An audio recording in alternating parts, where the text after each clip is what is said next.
Assalamualaikum warahmatullahi wabarakatuh. Saya Muhammad Qoyim dari Fakultas Pertanian Prodi Agribisnis. Di sini saya akan mempresentasikan pada pertemuan ke-12 yaitu tentang pengembangan paragraf pada mata kuliah Bahasa Indonesia.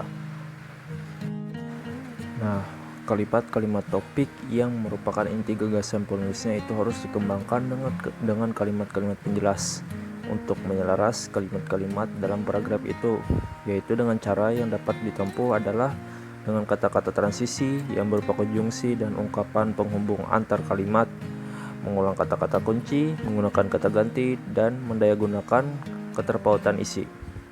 Itu semua dapat disajikan dengan baik jika penulis menguasai teknik-teknik pengembangan paragraf.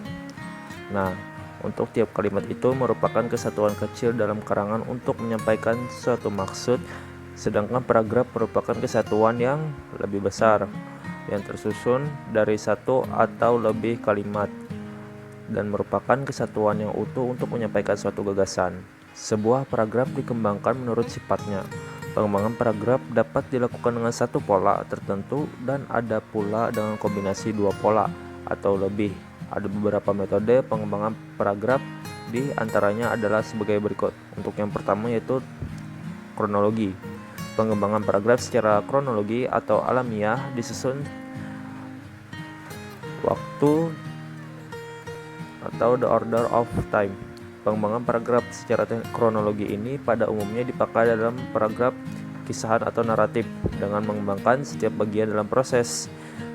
Pengembangan itu diberlakukan dengan memeriksa suatu peristiwa, membuat atau melakukan sesuatu secara berurutan selangkah demi selangkah menurut perturutan waktu. Susunan itu dapat dikatakan sangat sederhana karena perincian bahan karangan dilakukan secara berurutan atau kronologis. Untuk yang kedua yaitu ilustrasi. Pengembangan paragraf dengan ilustrasi digunakan dalam paragraf paparan atau ekspositoris untuk menyajikan suatu gambaran umum atau khusus tentang suatu prinsip atau konsep yang dianggap belum dipahami oleh pembaca. Pengembangan paragraf ini biasa digunakan oleh penulis yang ingin memaparkan sesuatu yang dilihatnya. Pemaparan disajikan mengikuti kesan demi kesan yang ditangkap oleh indera penglihatannya. Untuk yang ketiga yaitu definisi. Pengembangan paragraf ini digunakan apabila seorang penulis bermaksud menjelaskan suatu istilah yang mengandung suatu konsep dengan tujuan agar pembaca memperoleh pengertian yang jelas dan mapan mengenai hal itu. Istilah dalam kalimat topik tersebut dikembangkan dan dijelaskan dalam kalimat penjelas untuk memberikan batasan yang menyeluruh tentang suatu istilah. Kadang-kadang penulis menguraikan secara panjang lebar dalam beberapa kalimat, bahkan dalam mencapai beberapa paragraf.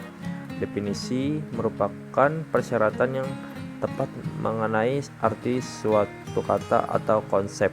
Dalam pola ini, pikiran utama yang mengawali paragraf dikembangkan dengan memberikan definisi dari istilah dalam pikiran utama. Pengembangan selanjutnya adalah dengan menguraikan hal-hal yang dapat menjelaskan definisi tersebut. Hanya itu saja presentasi yang dapat saya sampaikan pada pertemuan yang ke-12 ini, yaitu tentang pengembangan paragraf. Jika ada kata